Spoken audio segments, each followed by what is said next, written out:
Hey guys, ngayon pupunta tayo sa rock date.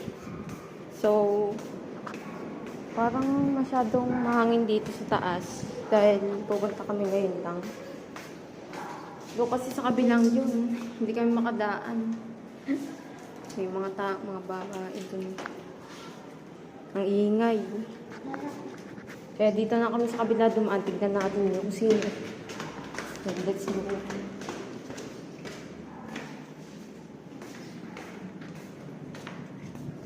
What's up guys? Ang hamog dito guys. Makikita nyo dito guys. Bakit hamog? Siguro may...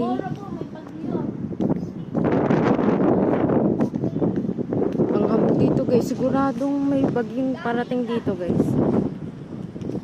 Kakayat lang namin guys. Okay.